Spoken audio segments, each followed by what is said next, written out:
mereka Immanuel. Mrs. ingatkan lagi, kita ibadah. Jadi semua ikut bernyanyi, bergerak, memuji Tuhan, bukan hanya menonton. Oke? Ya, kita mau siapkan hati kita. Saat ini kita akan menyanyikan satu pujian, Bapa, Engkau sungguh baik. Semua duduk yang baik, sikap berdoa. Kita mau naikkan syukur kita kepada Tuhan Yesus.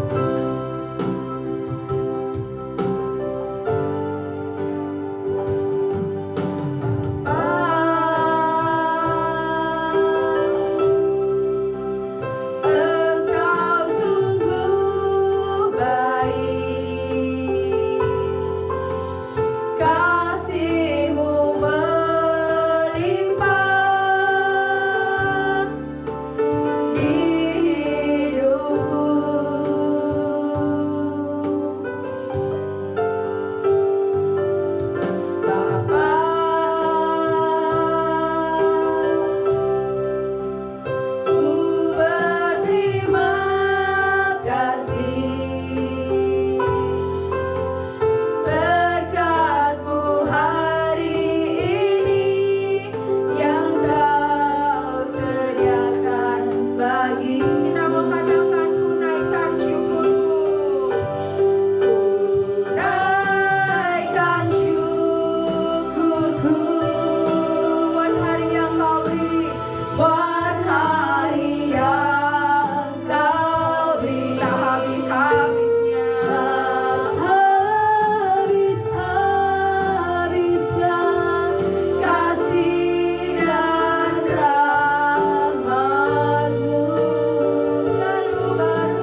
Tuhan Yesus yang baik, terima kasih kalau hari ini kami boleh kembali beribadah bersama-sama. Biarlah Kau berikan sukacita kepada kami semua. Terimalah pujian kami untuk menyenangkan hati Tuhan. Dalam nama Yesus kami siap untuk beribadah. Haleluya. Semua katakan amin. Wah, anak-anak semua luar biasa, semangat. Yuk semua bangkit berdiri. Kita mau nyanyikan satu pujian. Anak Tuhan tak boleh bohong, atau aku senang jadi anak Tuhan. Yuk, semua tepuk tangan. Semangat ya.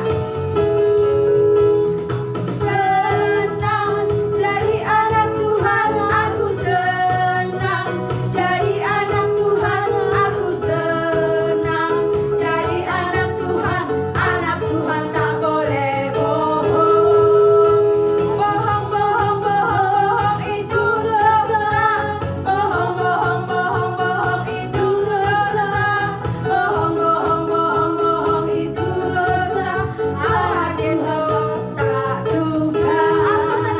Aku senang jadi anak Tuhan. Aku senang jadi anak Tuhan. Aku senang jadi anak Tuhan.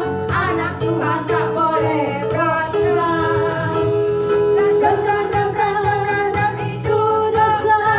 Berantem, berantem, berantem itu dosa. Berantem, berantem, berantem itu dosa. Anak Tuhan tak boleh berantem. Aku senang jadi anak Tuhan. Aku senang jadi anak Tuhan. Aku senang jadi anak Tuhan. Anak Tuhan tak boleh marah. Marah, marah, marah itu dosa. Marah, marah, marah, marah itu dosa. Marah, marah, marah, marah itu dosa. Anak Tuhan tak boleh marah. Sekali lagi. Aku senang jadi anak Tuhan. Aku senang jadi anak Tuhan. Aku senang jadi anak Tuhan. Anak Tuhan tak boleh malas. Malas, malas, malas, malas itu dosa. Malas, malas, malas, malas itu dosa. Malas, malas, malas, malas itu dosa. Anak Tuhan tak boleh malas. Anak Tuhan tak boleh malas. Sekali lagi, anak Tuhan tak boleh malas. Nah, buat anak-anak jangan malas, jangan berbohong. Tuhan Yesus tidak suka loh. Nah, sebentar, Miss mau ajarkan kita sebuah lagu baru, judulnya DOSA. Kita mau belajar sama-sama, oke?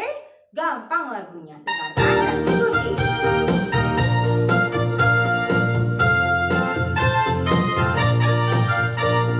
DOSA itu dosa, jangan lakukan. DOSA itu dosa, Yesus tak suka.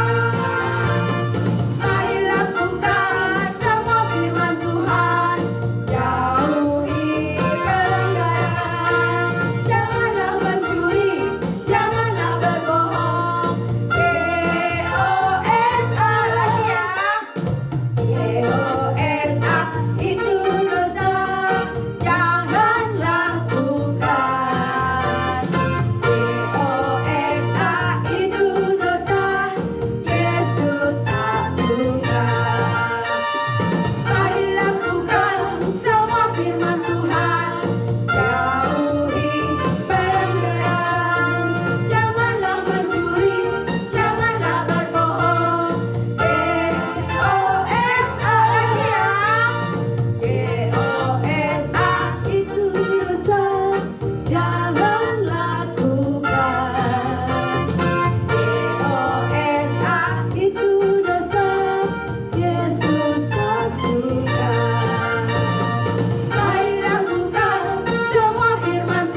Jadi anak-anak jangan berbohong, jangan mencuri, karena semua dosa. Oke, silakan duduk.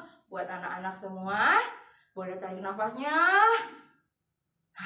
Tenangkan hatinya. Kita mau dengarkan firman Tuhan. Kita mau angkat satu pujian, firman Tuhan ku dengar.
Bersatu di dalam doa. Tuhan Yesus yang baik, Tuhan Yesus yang baik, terima kasih, kami sudah memuji, memuliakan namamu. Tiba saatnya kami mau duduk diam, membuka hati dan telinga kami mendengarkan firman Tuhan. Berkati Miss kami yang menyampaikan dalam nama Tuhan Yesus. Kami sudah berdoa. Haleluya. Amin. Puji nama Tuhan. Selamat mendengarkan firman Tuhan. Tuhan Yesus memberkati. Shalom anak-anak, selamat pagi semuanya. Nah, tadi kita sudah memuji dan memuliakan nama Tuhan. Sekarang kita mau mendengarkan firman Tuhan. Nah, anak-anak, pernahkah anak-anak menonton atau mendengar dongeng tentang Pinocchio? Ya, Pinocchio adalah satu boneka kayu yang hidup. Nah, apa sih yang diperbuat sama Pinocchio? Kenapa dia terkenal sekali dan disenangin anak-anak waktu didongengin atau diceritain sama papa mama? Kita lihat klipnya ya. Dahulu sekali, di sebuah kota kecil, hiduplah seorang pembuat mainan yang sudah tua bernama Geppetto. Dia menjual mainan kayu buatannya untuk bisa bertahan hidup. Satu-satunya yang disesali pembuat mainan ini ialah karena dia tidak memiliki anak. Suatu hari saat berjalan di hutan, Geppetto menemukan kayu yang tepat untuk mainan barunya. Ini kayu yang kucari. Aku akan membuat boneka yang indah dengan kayu ini. Geppetto memanggul kayu itu dan membawanya ke bengkel kerjanya. Geppetto terus bekerja. Pertama-tama kepala boneka terbentuk, lalu diikuti oleh tangan dan kaki. Geppetto akhirnya menyelesaikan boneka itu. Dia pun duduk di kursi dan mulai beres-beres. Di saat itulah dia mendengar suara lain. Halo? Gepeto melihat sekeliling dan terkejut, tapi dia tak melihat siapapun kecuali boneka kayunya. Jadi dia melanjutkan pekerjaannya. Setelah beberapa lama, boneka kayu itu melompat dari kursi dan mulai menari di ruangan itu. Melihat hal ini, Gepeto berjuang agar tidak pingsan. Ya ampun, boneka kayu ini hidup. Tentu saja itu bukan anak sungguhan, tapi boneka itu tertawa, berbicara, dan bermain seperti seorang anak. Gepeto memegang boneka itu di tangannya. Mulai sekarang, namamu adalah Pinocchio, nak. Gepeto dan Pinocchio memulai masa-masa bahagia mereka bersama. Tiba waktunya bagi Pinocchio untuk bersekolah. Tapi Gepeto tidak punya uang untuk membelikan peralatan sekolah untuk Pinocchio. Oleh karena itu, dia menjual mantelnya dan memberi uang itu kepada Pinocchio. Pinocchio membawa uang itu dan pergi ke sekolah dengan senang hati. Melihat-lihat semua toko, orang, dan pasar di sepanjang jalan. Tiba-tiba, dia melihat kerumunan orang di depan. Untuk mencari tahu apa yang terjadi, dia menuju kerumunan itu. Karena sangat pendek, dia sulit melewati orang-orang untuk bisa ada di depan. Yang dia lihat adalah tenda warna-warni. Itu adalah tenda sirkus. Badut di depan tenda sedang memanggil-manggil pelanggan. Pinocchio penasaran ingin melihat ada apa di dalam tenda itu, tapi badut itu menghentikannya. Kau tak boleh masuk kecuali kau membayar. Pinocchio berpikir sebentar dan ingat akan uang yang diberikan Gepeto untuk sekolahnya. Aku punya uang. Pinocchio mengeluarkan uang dari sakunya dan memberikan kepada badut itu. Di dalam tenda itu sangat menyenangkan. Dia melihat boneka kayu dimainkan di panggung di tengah tenda. Hei, mereka juga terbuat dari kayu. Pemilik sirkus yang berada di atas panggung sambil memegang tali boneka sangat senang melihat boneka yang hidup. Sebuah boneka tanpa tali akan menghasilkan uang banyak untukku. Pikirnya. Dan setelah pertunjukannya selesai, dia menangkap Pinocchio dan mengurungnya di sangkar. Pinocchio sangat sedih karena dia tidak mematuhi perintah Gepeto untuk langsung pergi ke sekolah. Jadi dia mulai menangis.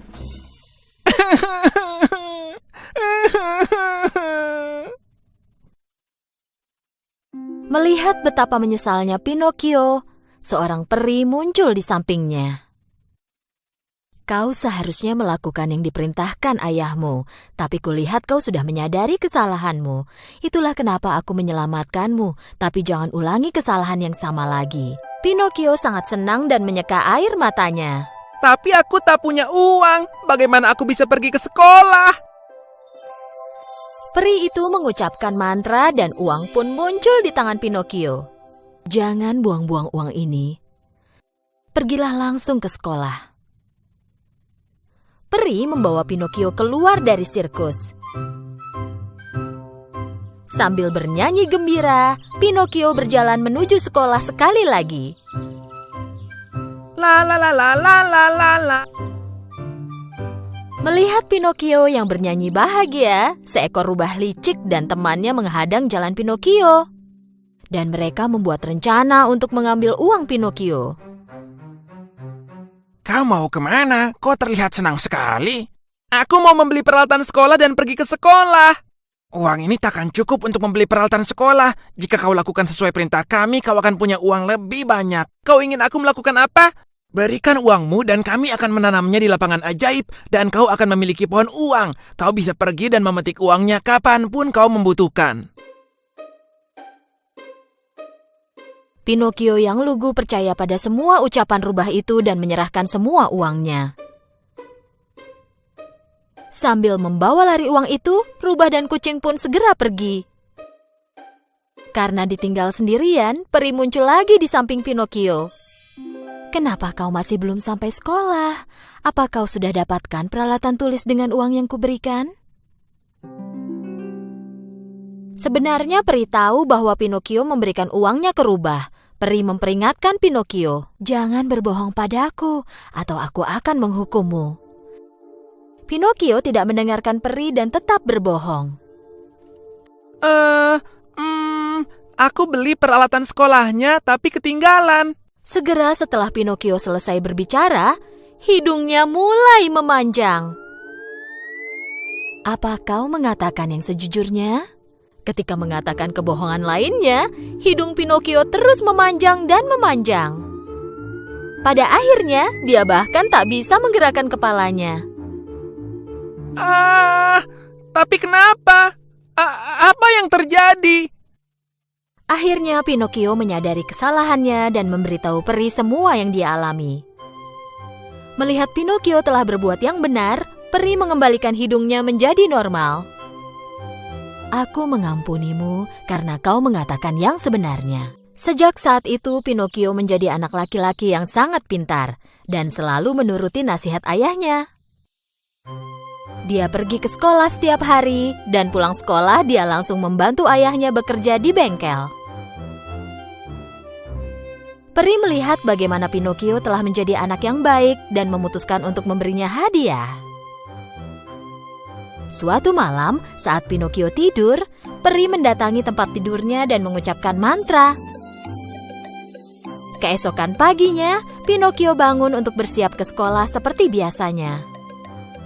Saat Pinocchio bangun dari tempat tidur, dia menyadari ada sesuatu yang berbeda. Pertama-tama dia melihat tangannya, lalu tubuhnya. Dia terkejut. Dia tidak terbuat dari kayu lagi. Dia kini anak laki-laki dengan tubuh manusia. Dia melompat dari tempat tidurnya dan berlari ke ayahnya. Ayah! Lihat aku! Melihat Pinocchio yang kini telah menjadi anak laki-laki sungguhan, Geppetto sangat bahagia. Akhirnya aku memiliki putra sesungguhnya. Ayah dan anak mereka berpelukan sambil menangis bahagia. Pinocchio tak pernah berbohong lagi dan hidungnya selalu berada di tempat seharusnya. Nah, gimana anak-anak setelah menonton klip video Pinocchio? Iya, Pinocchio dikisahkan sebagai boneka kayu yang bisa hidup seperti manusia. Nah, ketika dia melakukan satu kebohongan atau ketidakjujuran, apa yang terjadi tadi? Benar ya, sekali dia berbohong, hidungnya akan panjang. Dan semakin dia berbohong, hidungnya semakin panjang. Jadi, semua orang-orang di sekitarnya pasti tahu Pinocchio itu berbohong. Nah, anak-anak pernah nggak berbohong? Iya, pasti pernah ya. Tapi yang menjadi pertanyaan Miss Erni, waktu anak-anak berbohong, hidungnya panjang nggak? Tentu tidak ya. Hidung kita tentu tidak panjang seperti Pinocchio di dalam dongeng. Tetapi ingat anak-anak, walaupun orang sekeliling kita tidak tahu bahwa kita sedang berbohong, tapi yang tahu siapa? Betul, yang tahu adalah Tuhan Yesus. Karena dalam firman-Nya mengatakan yang terdapat dalam Amsal 15 ayat 3, mata Tuhan ada di segala tempat, mengawasi orang-orang jahat dan orang baik. Jadi, kalaupun kita tidak diketahui orang sekitar kita berbohong, tapi ingat, Tuhan mengetahui apa yang selalu kita perbuat. Jadi, baiknya kita melakukan yang bohong atau yang jujur. Anak-anak pilih yang mana? Ya, tentu yang jujur. Karena kalau jujur, kita mendapatkan apa? Iya, kalau kita jujur, kita akan selalu disayang sama sekeliling kita, terlebih Tuhan yang ada di atas kita. Dia selalu menyayangi kita. Nah, jadi pertanyaan sekarang, seandainya anak-anak berbohong, apa yang anak-anak lakukan? Benar, kita minta ampun kepada Tuhan dan kita minta ampun juga kepada orang-orang yang kita bohongin. Maka Tuhan akan terus mengampuni kita dan Tuhan akan sayang kepada kita. Jadi anak-anak, jadilah anak yang jujur supaya kita menjadi anak-anak yang disayang oleh Tuhan Yesus. Oke, demikian firman Tuhan pagi hari ini. Tuhan Yesus memberkati. Mari kita berdoa. Lipat tangannya, tutup matanya. Tuhan Yesus, terima kasih hari ini saya belajar firman Tuhan untuk menjadi anak yang jujur. Tuhan tolong saya, Tuhan berkati saya untuk melakukan firman Tuhan. Terima kasih Tuhan Yesus, dalam nama Tuhan Yesus kami berdoa. Amin. Oke, bye-bye semuanya.